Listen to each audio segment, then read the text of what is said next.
क्या कर रहे हैं हम लोग? वही जो करते कहते और सुनते आ रहे हैं कि ध्यान में ही ज्ञान है। मैं साबिर अली और आप देख रहे हैं ILCC अली क्लासेस, जो नीट जेई के लिए एक रेजिडेंशियल कोचिंग क्लासेस अलीगढ़ में कराते हैं। 2 इयर्स प्रोग्राम के लिए देते हैं। हम लोग कर रहे हैं फिज़िक्स 9th क्लास और साउंड, और इसमें हमने बहुत सारे टॉपिक्स, ऑलमोस्ट सभी टॉपिक्स कर चुके हैं। ह्यूमन एयर का एक स्ट्रक्चर दे रखा है बुक के अंदर, तो उसको एक्सप्लेन करने जा रहे हैं हम लोग। और ये दे रखा ह्यूमन एयर का स्ट्रक्चर हमने बना रखा है, और देखते हैं इसमें क्या क्या दे रखा है, उस पार्ट को हम लोग समझाते हैं। ये जो है एक आउटर एयर है, जो हमें ये कान जो हमें दिखाई देता है, ये हमारा आउटर पार्ट है। और ये जो है यहाँ से होते हुए एक जो साउंड है ये कंसंट्रेट कलेक्ट करता है। बेसिकली ये साउंड को चारों तरफ से आता है, इधर से उधर से, इसे कलेक्ट करके ये ऑडिटरी कैनाल के थ्रू एयर ड्रम तक पहुँचा देता है।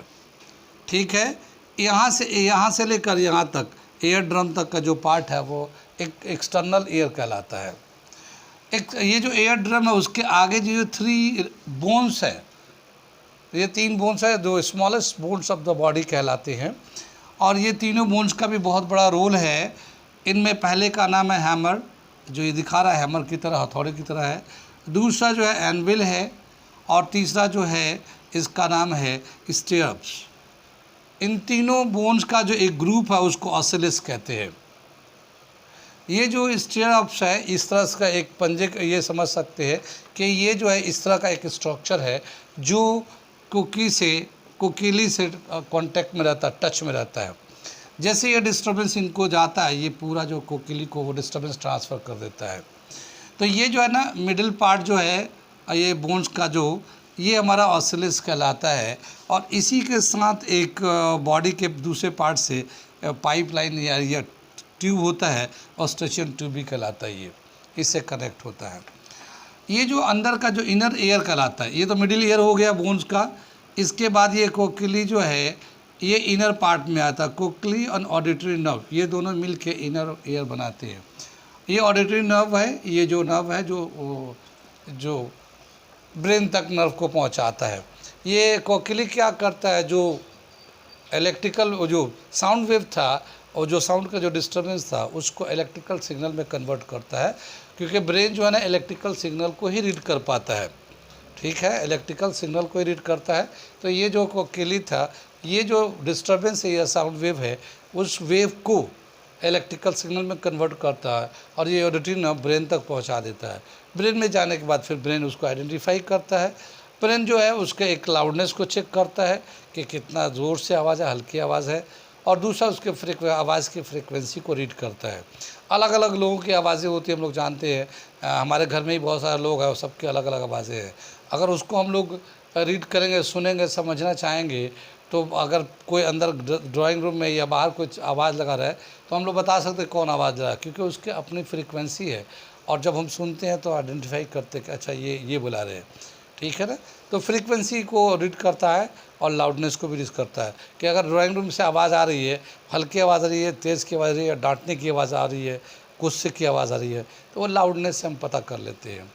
और यहाँ पे ये पूरा स्ट्रक्चर दे रखा है। मैं इन अलग अलग पार्ट्स को मैं थोड़ा थोड़ा करके समझाता हूँ, इनका अलग अलग फंक्शन है, उस फंक्शन को बताता हूँ। ठीक है, तो क्या दे रखा है, इसका फंक्शन करने जा रहे हैं हम लोग।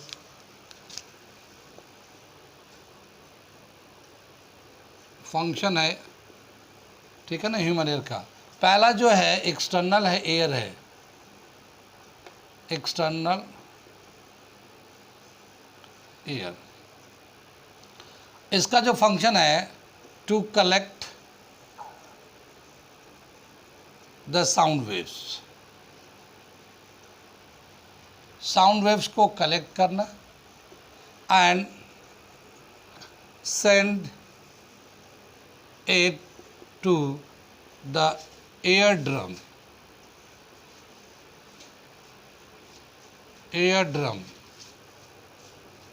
via through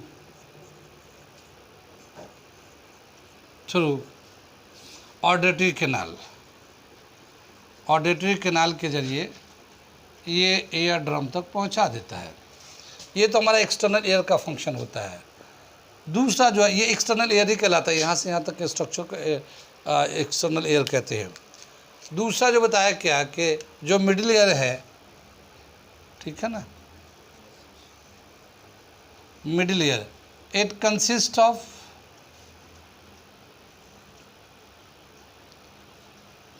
of three smallest bones of the body. Human body में सबसे जो छोटे बोन्स मिलते हैं यही तीन हैं, ठीक है ना। Smallest bones of the body called hammer, anvil and stirrup, ठीक है ना। ये तीनों को एक साथ बोलते हैं ossicles. All together is known as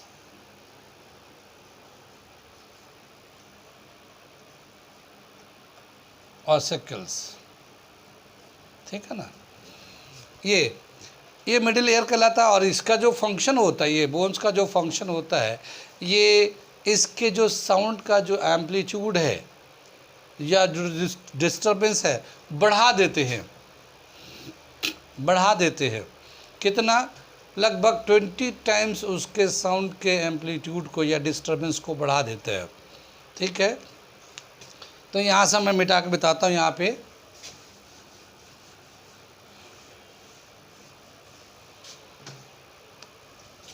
the bones increases the pressure of sound about 20 times, 20 Guna sound को बढ़ा देते हैं, ठीक है ना, 20 टाइम्स। अब आगे बोला क्या कि जब ये बढ़ा देता तो इनर ईयर में क्या है, वो इनर ईयर को देखते हैं।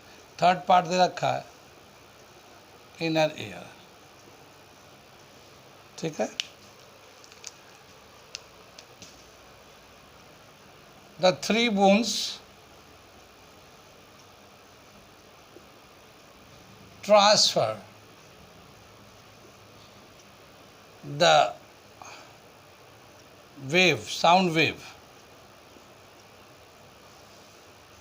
Sound wave to cochlear.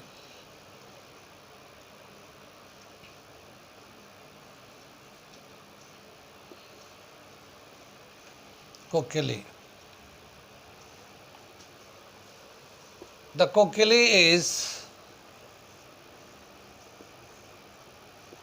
is filled up of a special liquid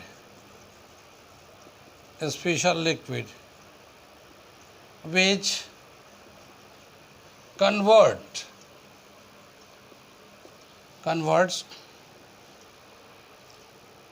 sound wave into electrical wave। ये कोकी जो है ना, ये काम करता है। मेन काम इसका यही है, साउंड वेव को इलेक्ट्रिकल वेव में कन्वर्ट कर देता है, ठीक है ना। और वो जो इलेक्ट्रिकल वेव है वो ऑडिटरी नर्व के थ्रू, ठीक है, the electrical wave is transmitted into the brain by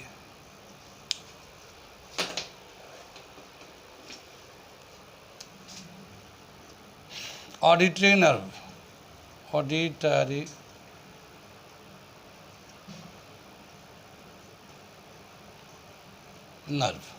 auditory nerve के ज़रिए ये वो ट्रांसमिट कर देता है, ठीक है ना, ब्रेन में ट्रांसमिट कर देता है।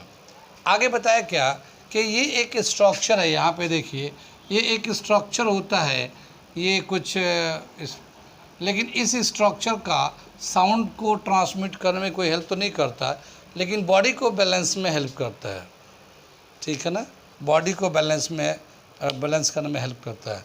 तो क्या कहते हैं हम लोग, ए स्पेशल स्ट्रक्चर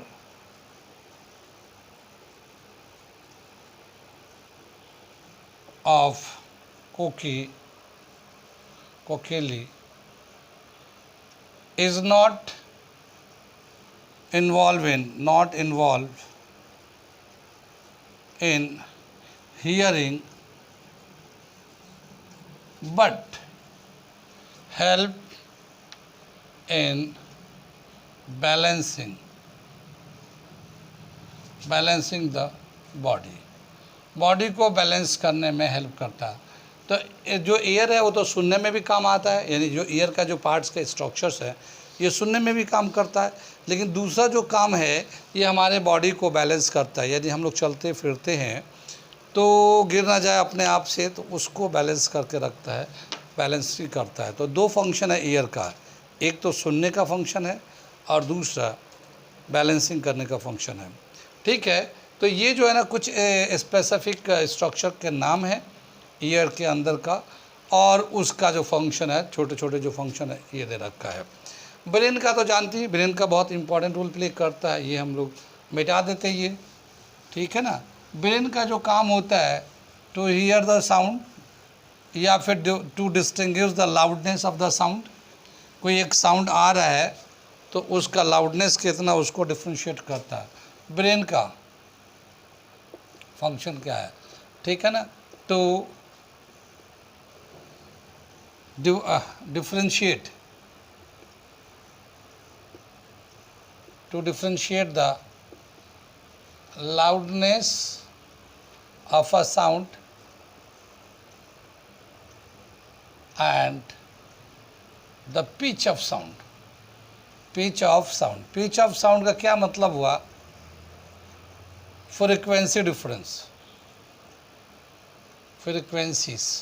डिफरेंस, ठीक है ना। क्या मतलब हुआ, जैसे हम लोग बताते हैं कि भाई घर में बहुत सारे लोग हैं और सब लोग बातें कर रहे हैं, मान लो हम लोग डायरेक्ट नहीं सुन रहे हैं, अगर हम आपको डायरेक्ट नहीं सुन पा रहे हैं तो अगर हम लोग अंदर कमरे में बैठे हैं तो हम लोग आवाज़ सुन के बता सकते हैं किसकी आवाज़ है ये, और वो जो आवाज़ आ रही है वो नॉर्मल बात कर रही है, गुस्से में बात करें, तो वो जो गुस्से में बात करें तो चिल्ला चिल्ली होगी, तो वो जो है वो लाउडनेस है। और एक पर्टिकुलर आवाज़ है तो वो बताता फ्रीक्वेंसी है, वो पिच है, एक पर्टिकुलर आदमी का, घर में जो लोग हैं उनका अपना एक पिच है, तो उस तरह से ब्रेन रीड कर लेता है घर में कौन आदमी चिल्ला रहा है, ठीक है ना। तो इस तरह से हमारा ब्रेन का काम होता है, और ये हमारा ब्रेन जो है इस तरह से काम करता है। ये स्ट्रक्चर समझ में आ गया, ये छोटे बड़े सभी पार्ट्स को हमने दिखाया, इसमें ये दे रखा है। आगे हम लोग चलेंगे, फिर एक्सरसाइज के जो क्वेश्चंस हैं और कुछ एग्जांपल्स है वो देखेंगे, लेकिन एक्सरसाइज के क्वेश्चन में बहुत सारे एक्सरसाइज में क्वेश्चन दे रखे हैं, तो वो क्वेश्चन जो इम्पॉर्टेंट है, न्यूमेरिकल्स हैं, वो मैं कराऊंगा, ठीक है। आज यहीं रहने दो, ठीक है। अगर समझ में आ रहा है आपको ये चीज़ें, मेरा वीडियो, तो लाइक करें, शेयर करें, सब्सक्राइब करें, खुद करें, औरों को भी कराएं। अगर कोई कंस्ट्रक्टिव कमेंट्स लिखना चाहते हैं, कंस्ट्रक्टिव का मतलब ये है कि जिससे इस वीडियो को कैसे और इम्प्रूव किया जाए या ज़्यादा से ज़्यादा बच्चों को फ़ायदा पहुंचाया जा सके इस वीडियो से, तो अगर उस तरह के कोई अगर सजेशन देना चाहें तो आप लिख सकते हैं। Okay, thank you. पिछले क्लास में आप लोगों ने साउंड का जो है ईयर का स्ट्रक्चर बताया था। इसके बाद जो है 9th क्लास में जो साउंड है वो कोर्स के हिसाब से उतना ही दे रखा है। तो ये जो है थ्योरी क्लास ख़त्म हो जाता है। आगे इसके एक्सरसाइज दे रखे हैं। तो एक्सरसाइज में कुछ क्वेश्चन दे रखे हैं जो न्यूमेरिकल्स हैं और कुछ जो है कंसेप्ट बेस्ड है। तो वो कंसेप्ट बेस्ड क्वेश्चन तो ऑलरेडी हम लोगों ने थ्योरी पढ़ा रखा, उसको करेंगे तो सब समझ में आ जाएगा। लेकिन जो न्यूमेरिकल्स है वो मैं करा रहा हूँ।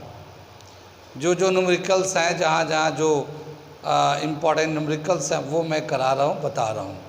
ठीक है, तो हम अब अगला क्वेश्चन लिखने जा रहे हैं एक्सरसाइज साउंड के 9th क्लास के एक्सरसाइज से। जो क्वेश्चन नंबर दे रखा है, पहला क्वेश्चन जो हम लोग करेंगे इसमें वो है क्वेश्चन नंबर 7। एक्सरसाइज से जो न्यूमेरिकल्स हैं वो मैं लिख रहा हूँ, क्वेश्चन नंबर 7। बंद कर दीजिए। ठीक है, ये क्वेश्चन हमने लिख दिया। ये क्या दे रखा मैं पढ़ के सुनाता हूँ। ये एक्सरसाइज का क्वेश्चन है, ये साउंड का।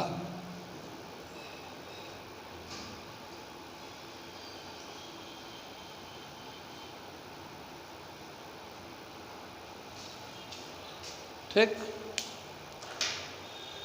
a person has hearing range from 20 hertz to 2k hertz, 2 kilohertz to 1000 hertz. What are the typical wavelength of sound wave in air corresponding to these two frequencies? Take the speed of sound in air as 344 meter per second. एक आदमी जो है, हाँ, जैसे human being का जो Audible range है कितना है, 20 हर्ट्ज कम से कम सुनता है और ज़्यादा से ज़्यादा 20,000 हर्ट्ज तक सुन सकता है। तो इस फ्रीक्वेंसी को अगर वेवलेंथ में दिखाना चाहे तो कितना वेवलेंथ होगा उसको दिखाना है। अगर स्पीड ऑफ साउंड 344 मीटर लिया जाए तो एयर में, ये क्वेश्चन है। कितनी बात समझ में? सॉल्यूशन कर रहे हैं हम लोग। क्या दे रखा, अगर हम लोग न्यू 1 ले लेते हैं 20 हर्ट्ज, ठीक है ना, जो कम वाला है, और न्यू 2 ले लेते हैं हम लोग, जो मैक्सिमम सुनने की कैपेबिलिटी है वो है 20 किलो हर्ट्ज, यानी 20,000 हर्ट्ज। ठीक, स्पीड ऑफ साउंड दे रखा है, स्पीड ऑफ साउंड 344 मीटर पर सेकेंड। अगर हम लोग देखते हैं स्पीड ऑफ साउंड का क्या फॉर्मूला होता है, speed of sound nu into lambda is equal to 344, ऐसे लिख सकते हैं। न्यू होता है फ्रीक्वेंसी, लैम्डा होता है वेवलेंथ। अब अगर हम लोग न्यू 1 ले, यहाँ पे इधर की तरफ कर रहे हैं ये, फॉर न्यू 1 20 हर्ट्ज, ठीक है, 20 हर्ट्ज, तो लैम्डा 1 कितना आ जाएगा, 344 अपॉन न्यू 1, यहाँ चला जाएगा। ये हम लोग चाहें तो लैम्डा को यहाँ पे lambda is equal to 344 upon nu लिख सकते हैं, मीटर में आ जाएगा ये। अब ये न्यू फ्रीक्वेंसी है नीचे, पहला जो हमने 20 हर्ट्ज पे देखते हैं वेवलेंथ कितना आएगा, तो इसको हम लोगों ने निकाल न्यू 1 कर दिया, तो लैम्डा 1 आ जाएगा हमारा 344 अपॉन 20। 0 से करेंगे तो यहाँ डेसिमल डाल देंगे, 0 ख़त्म हो जाएगा। 2 से डिवाइड करेंगे तो लैम्डा इज इक्वल टू 17.2, यानी पहला जो वेवलेंथ 20 हर्ट्ज पे जो फ्रीक्वेंसी अगर लेते हैं तो उसको वेवलेंथ कितना होगा, 17.2 मीटर। मीटर है वेवलेंथ, मीटर समझ रहे, बहुत बड़ा हो जाएगा। 17 मीटर लंबा वेवलेंथ है, यानी एक क्रेस्ट बनाएगा, एक ट्रफ बनाएगा, 17 मीटर दूर चलेगा, बहुत लंबा, बहुत दूर हो गया। कितनी बात सुन में? ये तो हो गया 20 हर्ट्ज फ्रीक्वेंसी के लिए। अगर मान लेते हैं अगर हम लोग 20,000 हर्ट्ज लेते हैं सेकेंड वाला, फॉर 20 किलो हर्ट्ज, ये सेकेंड पार्ट ले रहे हैं हम लोग, तो lambda 1 is equal to 344 upon nu 2, ठीक है। और इसके बाद ये क्वेश्चन को मिटा देते हम लोग।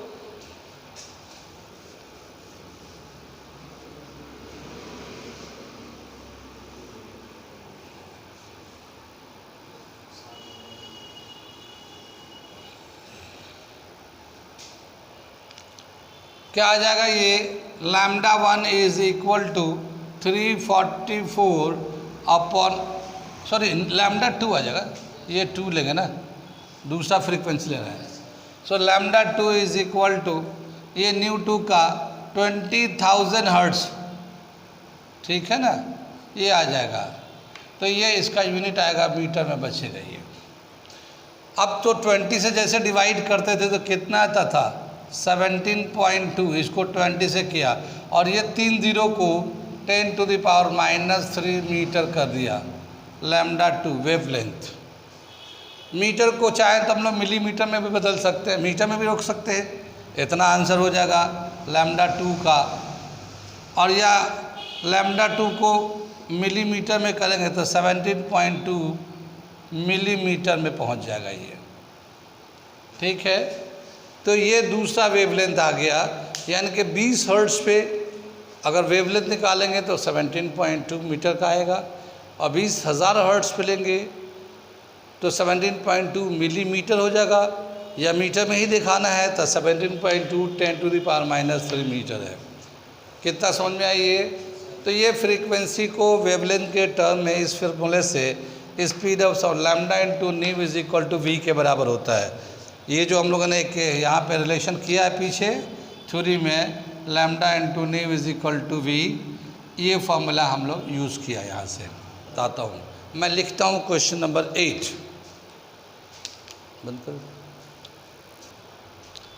ये क्वेश्चन नंबर 8 कर रहे हैं हम लोग। क्या लिखा है मैं पढ़ के सुनाता हूँ। 2 children are at opposite ends of an aluminium rod, one strike the end of the rod with the stone, find the ratio of the times taken by the sound wave in air and in aluminum to reach the second child। ठीक है, ये question दे रखा है। 2 बच्चे हैं, ठीक है ना, एक रॉड है ये एल्युमिनियम का, एक बच्चा यहाँ पे है, एक बच्चा यहाँ पे है, ये ए बी ले लेते हैं, C1 C2, चाइल्ड 1 चाइल्ड 2, ठीक है ना। अब इसने क्या किया कि यहाँ पे ये एल्युमिनियम का रॉड है, इस पे पत्थर से मारा, ठीक है। जब पत्थर से मारा तो इसमें भी एक आवाज़ पैदा हुआ एल्युमिनियम के अंदर, और एल्युमिनियम पर मारने की वजह से भी एक साउंड एयर में प्रोड्यूस होगा, हवा में, तो हवा वाली आवाज़ भी जाएगी और एल्युमिनियम के अंदर भी आवाज़ जा रहे होंगे, ठीक है ना। तो ये जो सेकंड चाइल्ड है, इसको जो साउंड सुनाई देगा कितनी देर के बाद सुनाई देगा, और दोनों के टाइम में क्या रेशियो होगा, यानी कि कौन के जितना टाइम लग रहा है उनका रेशियो लेंगे तो क्या रेशियो होगा। कितनी बात सुने, ये समझ में आ गया ये क्वेश्चन। अब ये है कि इसमें जो है साउंड के बारे में दिया हुआ नहीं है कि एल्युमिनियम में साउंड का स्पीड कितना है या फिर एयर में साउंड का स्पीड कितना लें, ठीक है। तो जो हमारा जनरल होता है उसी के हिसाब से हम लोग कर लेंगे, लेकिन जनरल भी याद होने चाहिए। जैसे एयर में अभी हम लोगों ने पिछले क्वेश्चन में साउंड का स्पीड लिया था 344 मीटर पर सेकेंड लिया था ना, लेकिन एल्युमिनियम में कितना है, ओहो ये तो याद ही नहीं, ठीक है ना। लेकिन जो एनसीईआरटी के बुक में हमने बताया था एक जब पढ़ाते वक्त कि उसके स्पीड का एक टेबल दे रखा है, और इसके जो है सॉलिड में, लिक्विड में, गैस में, और स्पीड ऑफ साउंड जो है ना सॉलिड में सबसे ज़्यादा होता है, गैस में सबसे कम होता है। और उसके टेबल से 2-2 3-3 नाम लेके हम लोगों ने बताया भी था, आप लोगों ने तो देखा नहीं होगा। वेरी गुड वेरी गुड, क्या बात है, ठीक है ना। आगे चलते हम लोग, कितनी बात सुन में, तो उसमें जो एल्युमिनियम का जो स्पीड है, एल्युमिनियम में जो साउंड का स्पीड है वो दे रखा 6420, 6420, 420 तो याद ही रहेगा, 6000 आगे पर याद कर लेना। ठीक, तो आगे चलते हम लोग सॉल्यूशन करते हैं इसका। तो ये जो है ना speed of sound in air कितना है, speed of sound in air 344 metre ले लेते हैं हम लोग per second, and speed of sound in aluminium कितना दे रखा है ये 6420 मीटर पर सेकेंड। ठीक, ये जो एल्युमिनियम का जो लेंथ है यहाँ से यहाँ तक, ये एक तरह का लेंथ को हम लोग डिस्टेंस मान लेंगे। तो यहाँ से जो एयर में साउंड जा रही है, एयर वाला, ठीक है, एयर वाले को जाने में कितना टाइम लगेगा, time taken to reach the sound in air from first child to second child, first child से सेकंड चाइल्ड तक जाने में कितना टाइम लगेगा। तो T1 ले लेते हैं हम लोग, इसको डिस्टेंस अपॉन स्पीड ले लेते हैं।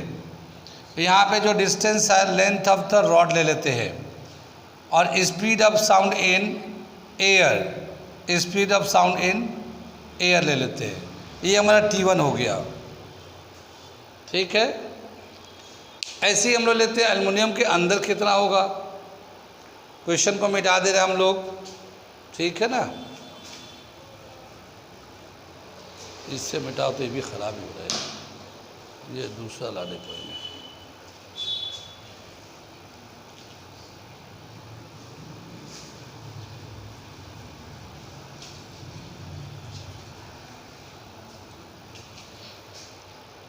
इसमें देखते हैं टाइम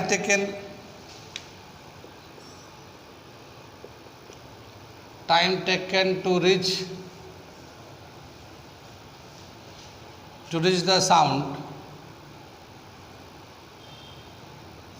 इन एल्युमिनियम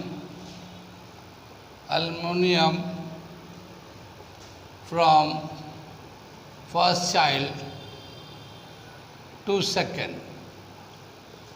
तो ये T2 ले लेते हैं हम लोग।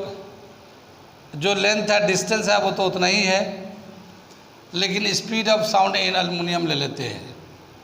ठीक है ना, ये आ जाएगा, ये दूसरा इक्वेशन हो जाएगा। ठीक है ना। अब हमसे बोला कि इसका रेशियो निकालिए टाइम का, जो साउंड एयर में जा रहा है और जो साउंड एल्युमिनियम के अंदर जा रहा है, उसका जो टाइम लग रहा है उसका रेशियो निकालिए। जो कैसे निकालेंगे, time taken in air upon time taken in aluminium. ठीक है ना। इसका लेंगे distance upon sound in air, फिर ये लेंगे distance upon sound in aluminium. ठीक है ना। जो ये लेंथ है या जो डिस्टेंस है वो सेम था, तो d upon speed of sound in air, और ये speed of sound in aluminium upon d, या L भी ले सकते हैं हम लोग, तो d से d कैंसिल हो जाएगा। तो साउंड ऑफ एल्युमिनियम ऊपर आ जाएगा और साउंड ऑफ एयर नीचे आ जाएगा। इसका वैल्यू दे रखा फिर 18.66, ये रेशियो आ गया इसका। ठीक है ना। तो ये हमारा इसका आंसर हो गया। उठा लो, कितनी बात समझ में आई। तो ये रेशियो था। अब इस क्वेश्चन में क्या था कि ये जो स्पीड दिया रहना चाहिए, अगर दिया रहेगा तो ठीक है, वरना फिर वो हो जाएगा। अच्छा, टाइम का जो रेशियो होता है स्पीड के इन्वर्स होता है, क्योंकि जब स्पीड ज़्यादा होगा तो टाइम कम होगा, और स्पीड कम होगा तो टाइम ज़्यादा लगता है। तो इसीलिए यहाँ पे देखिए टाइम टेकन इन एयर यहाँ ऊपर लिखा है, तो यहाँ स्पीड इन एयर नीचे आया है, और यहाँ नीचे एल्युमिनियम लिखा है तो स्पीड इन एल्युमिनियम ऊपर आया हुआ है। इन्वर्स है ये। ठीक है ना, इन्वर्सली प्रोपोर्शनल है। कितना समझ में आया ये? तो ये क्वेश्चन भी ठीक था, लेकिन ये कि इसके लिए आपको टेबल की ज़रूरत पड़ेगी, जाके उसमें से देखना पड़ेगा कि कहाँ पे कितना स्पीड दे रखा है। तो ऐसे दे भी सकता है, नहीं दिया ऐसा क्वेश्चन दिएगा तो वो स्पीड दिया रहेगा आपको नीचे, ठीक है ना। चलिए मिटाते हैं इसको, आगे चले हम लोग। अब बंद करो।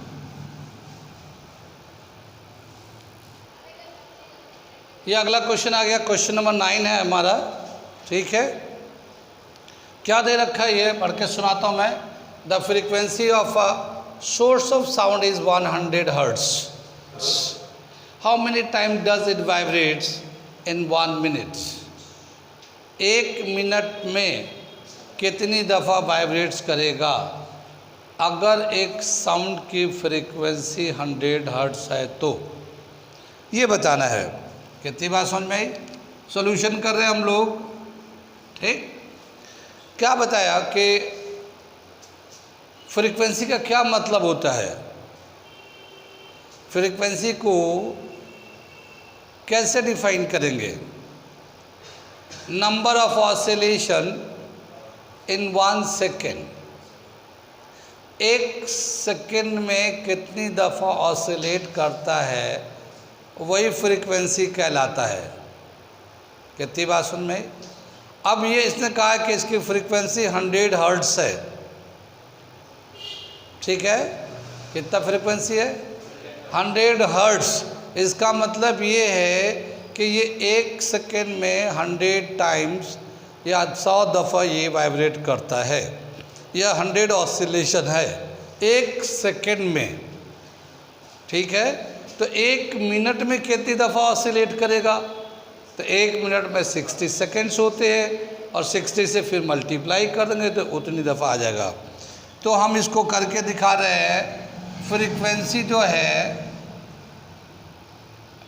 फ्रीक्वेंसी जो दे रखा 100 हर्ट्ज, 100 हर्ट्ज, और इसको बोलेंगे नंबर ऑफ ऑसिलेशन। ऑसिलेशन करे या वाइब्रेशन करे? Vibration in 1 second. 1 सेकेंड में 100 टाइम्स ये ऑसिलेट करता ही है, ठीक। So number of oscillation, number of oscillation in 1 minute. 1 minute का क्या मतलब हुआ? 60 seconds is equal to 100 into 60 is equal to 6000 oscillation. Oscillation कहेंगे, वाइब्रेशन कहेंगे, बात बराबर है। ये आ गया हमारा। तो 1 मिनट में 6000 टाइम्स ये वाइब्रेट करेगा ये, ठीक है।